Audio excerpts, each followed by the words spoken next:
Welcome to the press briefing today. With us are Dr. Chang Shuk-Kwan, Head of Communicable Disease Branch of the Center for Health Protection, and Dr. Sarah Ho, Chief Manager, Hospital Authority. Dr. Chang will first brief us on the cases. Good afternoon. Last night we had an extra 2,994 PCR positive tests and 3,987 cases through RAT. Altogether, we had 6,981 newly reported cases yesterday. Since the fifth wave started, the cumulative number of positive cases sat at $1.138 million, including 719,655 through PCR tests, 418,483 through RAT. Of the 2,994 PCR positive cases, 466 were detected locally, 219 were detected through our public health laboratory. Another 2,309 cases were detected by private laboratories. The CHP's laboratories saw a total of 1,216 reported cases yesterday. Genome sequencing was conducted on the variant strain. So far, the L452R strain was not detected. 1,200 cases tested negative to L452R. In other words, they were suspected Omicron cases. Another 16 cases were either pending or that the viral load was too low. Among the cases yesterday, 5 were imported, including 3 who came to Hong Kong on March the 27th through Qatar, Indonesia, and Singapore. 2 arrived earlier from Qatar and Singapore. We did not receive new reports from any residential homes. Among residential care homes who did make reports, another 100 new cases were reported, which was lower than the previous days. Among the death cases, 135 new deaths were reported by the HA. In other words, they tested positive altogether. Since the fifth wave started, the HA reported 7,444 deaths. 49 were reported from outside the HA. So altogether, since the fifth wave started, we have seen 7,493 deaths. The gender distribution is similar. 3,031 were males, 4,462 were males aged 11 months to 112 years old.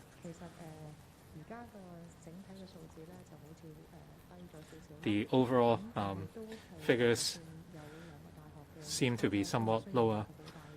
And according to projections from 2 universities, even though a vast majority of people might have been infected already, a sizable portion of the population might still be uninfected. So for those who are yet to be vaccinated, please do so as soon as possible. Those who only receive 1 shot or 2 shots should receive the next dose as soon as possible. Dr. Ho. So far, 10,702 patients are staying in public hospitals, the North Lantau Hospital, Hong Kong Infection Control Center, HAE Infectious Disease Center, and the Asia World Expo Treatment Facility. Last night, 22 patients were in critical condition, 45 were in serious condition, 89 patients in critical condition were staying in ICUs. As of midnight, over the past 24 hours, 117 patients who tested positive passed away, including 71 males and 46 females aged 41 to 105 years old. Among the patients who passed away yesterday, 57 came from residential care homes, 63 did not have any vaccination records, 34 received 1 dose, 19 received 2 doses, and 1 received 3 doses. 111 were elderly persons above the age of 65. A few relatively young patients passed away.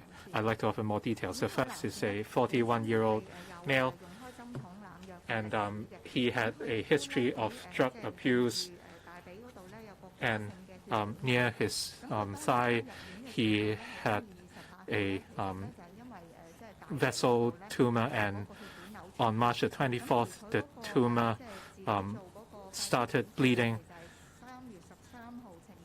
His RET result on the 13th was positive. Due to the bleeding, he succumbed to the condition and became a death case. Apparently, this case did not have a direct connection to COVID, but our experts will continue to investigate.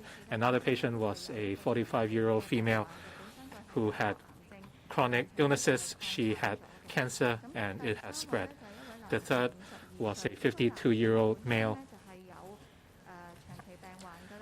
He had chronic illnesses, and due to renal failure, he had to undergo dialysis, and he had endocrine disorders, and he suffered an acute stroke, and these could lead to his death. Another was a 58-year-old male who had cancer, and the cancer had spread. Yesterday, the media asked about a case who lived in Carytown. We communicated with the hospital, and they did not come into any contact with the patient. We believe that the patient was never hospitalized. Yesterday, a 25-year-old female patient who passed away was mentioned. I looked up the information, and we saw that it wasn't a patient who tested positive. And as such, both cases were not included in the death cases who passed away in public hospitals. From the 25th of February to 28th of March, another 18 patients passed away who were previously unreported, including 8 males and 16 females aged 47 to 97. One was a 47-year-old male. He had to undergo dialysis, and he also had a brain disorder. So this patient had chronic diseases, and he would be subject to higher risks. Over the past day, 1,469 patients recovered and were discharged. Another dozen or so patients were found positive upon admission or during screening. More than 10 patients in the same ward were listed as close contacts. So far, 21.1 thousand staff members tested positive. 18,581 have returned to their posts. That's all for my report. The floor is now open for questions. Please identify your organization before you speak. The lady at the back. I'm from Phoenix TV. Among the new cases today, we saw further decline, and we didn't see any new cases from residential care homes. Can we say that Hong Kong's outbreak has been contained? As for the mainland support team, on the 21st, they started work at the Asia World Expo. It has been a week. Can the HA tell us whether the capacity to attend to patients has been reinforced? And is there any improvement to the quality of elderly care currently at the Asia World Expo? How many patients have recovered and been discharged? I would first talk about the situation at residential care homes. Most of the care homes, whether they are residential care homes for the elderly or for people with disability, there have already been outbreaks. So it is within our anticipation that more outbreaks occur in care homes. For those care homes which already experienced infections or outbreaks, there are still other residents getting infected. So yesterday there were some 100 new infections from care homes. a few cases were reported from an individual care homes. That's why the number of infection has climbed down. The situation at care homes has improved, but there is still room for improvement. I would answer you in Cantonese. Once again, we thank the medic team deployed by the central authority. Every member of the team gave us support at the most difficult times. Currently, there are 325 patients as AWE. Of course, the medical experts are all the elites who offered help to us. So our capacity has definitely increased. The next question, the gentleman over there. Good afternoon, doctors. I'm from Now TV. The death cases today, you mentioned a 41-year-old patient who passed away. Dr. Ho said it might not be related to COVID. And the patient tested positive on the 13th. Is it not very accurate if you describe him as a COVID death? Now, concerning oral medication, there are some holding centers, experts at holding centers who do not recommend prescription of oral medication. So would the HA advise prescribing oral medication to elderly people? And about the Chinese medicine doctor, the chief executive has said it would be up to the hospital authority whether they would be deployed to other facilities. So does HA have such plans? The number we reported was concerning patients who passed away with COVID positive results. For every patient who passed away and also test positive with COVID, our experts would review each and every case. We want to enhance the treatment course for our patients, so we would visit each and every COVID death cases. Now, for oral medication, so far we have prescribed oral medication to 20,900 patients as at the 29th of March.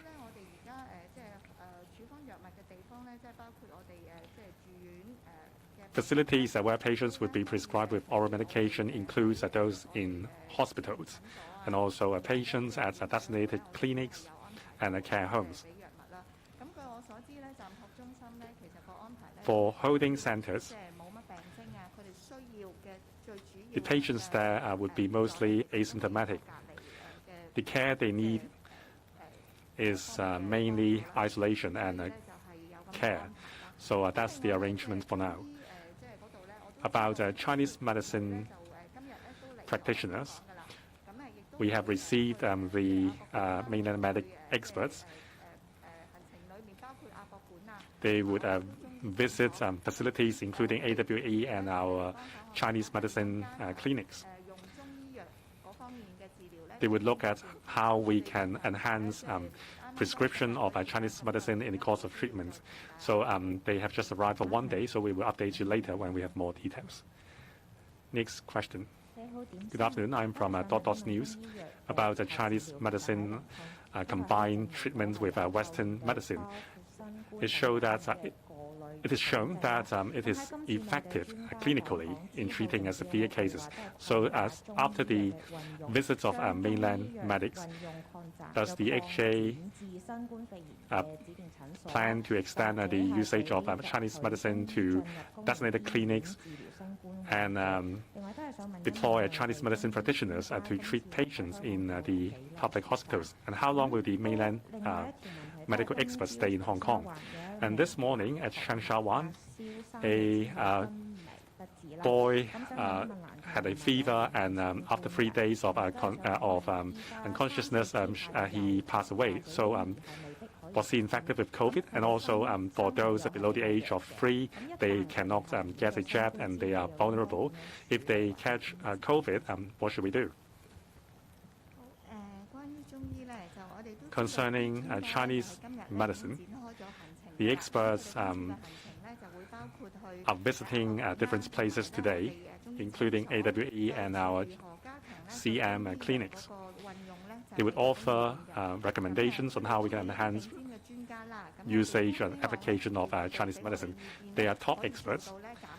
So we hope that with their recommendation, we can achieve the goals of reduction of severe cases and deaths, as well as assisting patients' recovery. During the epidemic, the HA has widely applied Chinese medicine.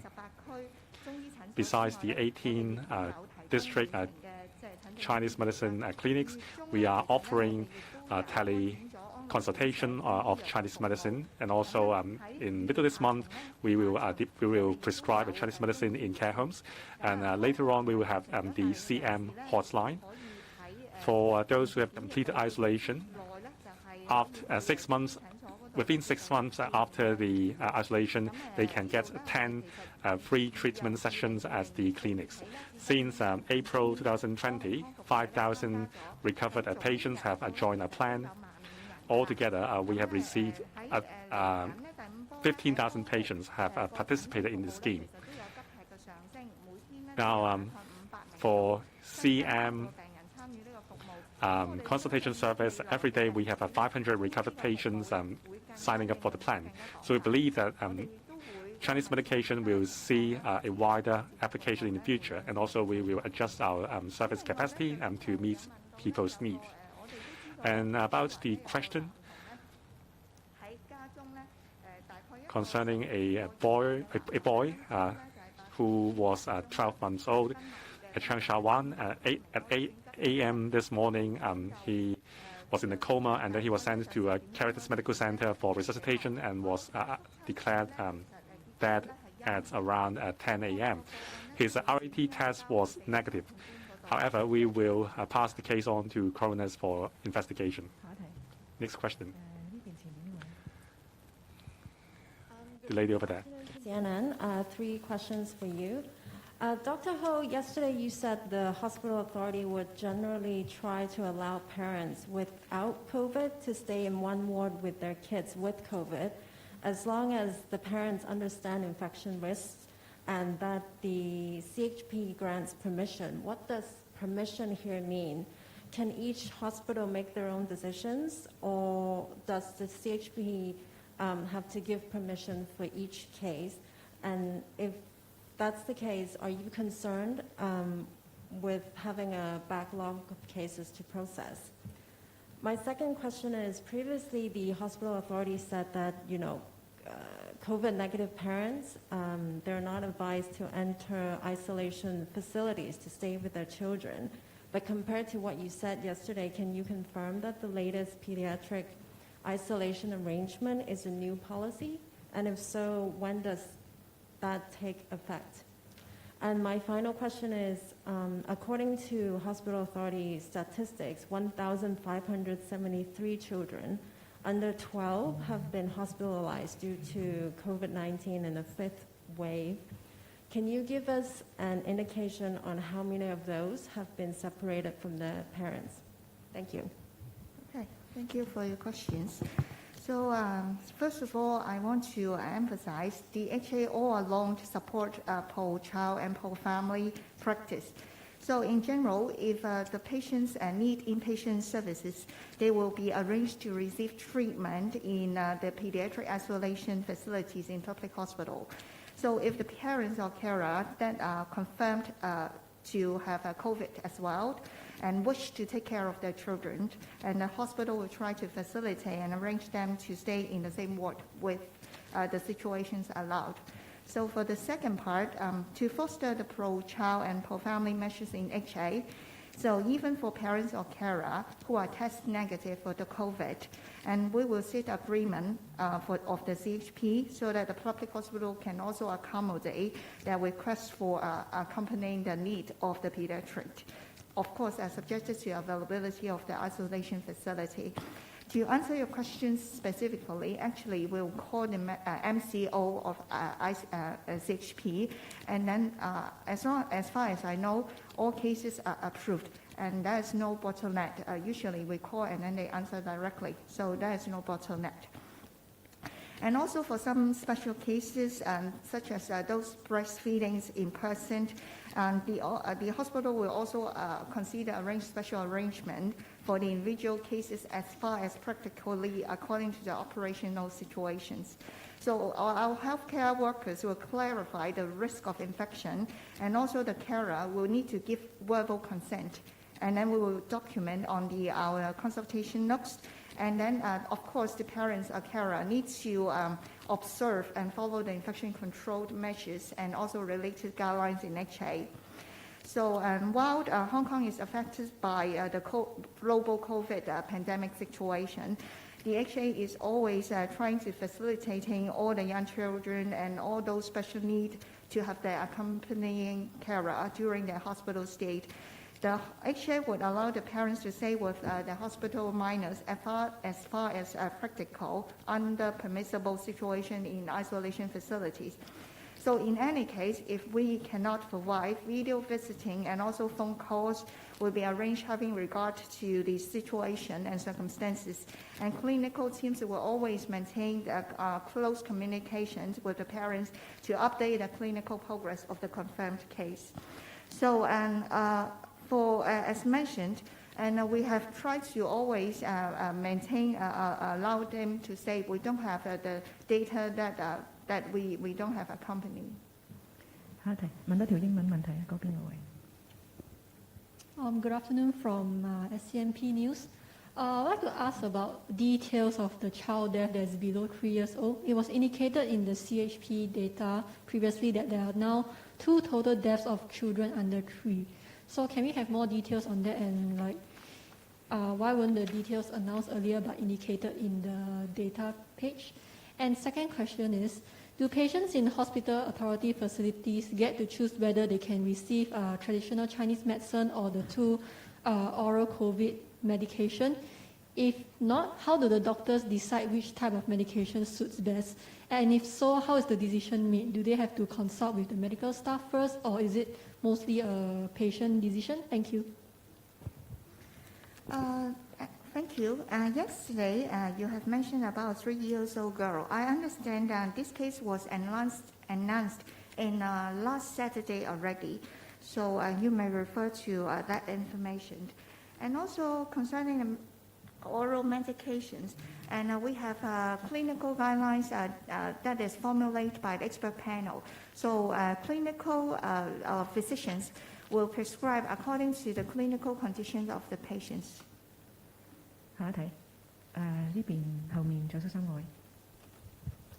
Next question, please. This is TVB. A follow-up question about the oral antivirals. Starting from today, holding centers managed by the SWD could receive elderly patients with less severe conditions. Did the authorities administer oral antivirals to patients in holding centers? If not, why? And do you have plans to start doing that? For elderly patients in holding centers, so long as they fit the bill, or if they indicate that they wish to receive the antivirals, what would be the arrangement? Would they need to apply every time? Could the holding centers build a stockpile of antivirals for use by the elderly patients? Patients in holding centers are all in recovery. Some of them completed treatment in hospitals, and they might have received oral antivirals already. Next question, please. The lady at the back, this is Ming Pao. Among the younger deaths, apart from the 41-year-old male, can you provide more details on the 3 other cases, including the dates of hospitalization, whether they visited designated clinics, did they receive vaccines or antivirals? According to your current assessment, did they die with or of COVID? For the deaths reported by the TMHK Medical Center, for the 106-year-old female who was suspected to have died of COVID, no details were provided by the HA. Can you offer more details or updates today? Could the patient be referred to the CHA Medical Center, and would oral antivirals be appropriate? For the second patient, the 45-year-old female, she had cancer and it had spread. The second patient was hospitalized on March the 14th. She passed away on the 29th. We strive to provide support to the patient. The third patient was a 52-year-old male who was receiving dialysis, and he suffered an endocrinal disorder and he suffered a stroke. He was admitted to hospital on the 23rd and he passed away on March the 29th. The fourth patient was a 58-year-old male. He had history and again, it had spread. I don't have the relevant dates on hand. As for the cases reported by CUHK, for patients in stable condition requiring rehabilitation would be referred to the CUHK Medical Center. CUHK Medical Center is a hospital, so they have healthcare professionals with the right credentials. Very often elderly people have chronic conditions and there could be changes to their conditions. The speaker is not coming through the microphone.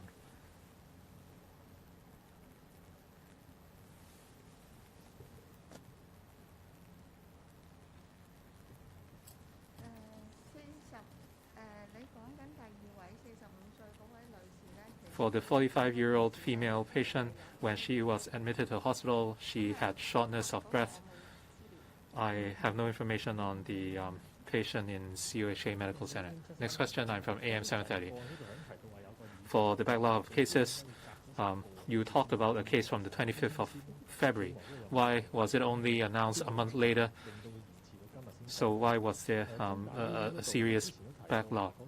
For the CUHK Medical Center, you said the criteria or the age threshold for the admission of patients could change. Can you give us the distribution of patients' age for those who were referred to private hospitals? Can you tell us about the condition of patient since leaving the CUHK Medical Center?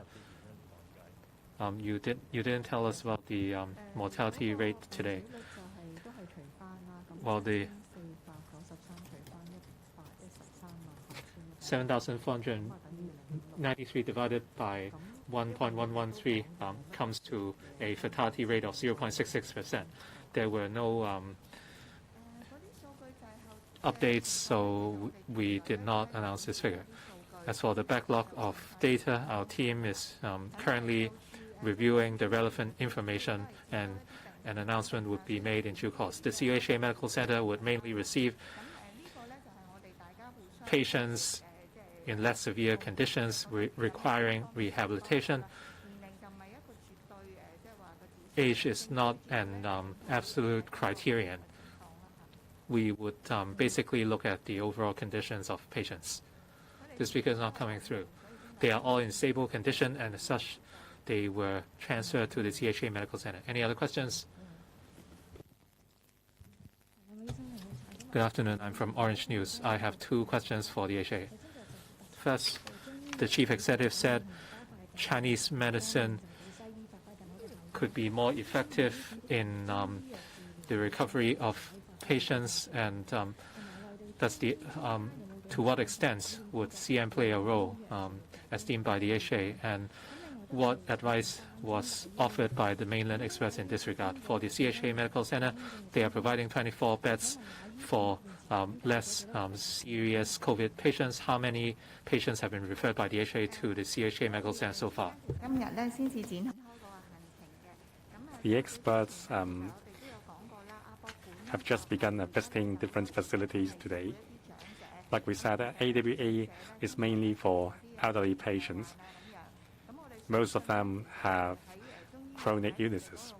We believe that Chinese medicine is very effective in terms of helping their convalescence and recovery. And for the Chinese University Hospital, yesterday we had transferred a dozen of patients to the hospital. This is the end of the media briefing. Thank you.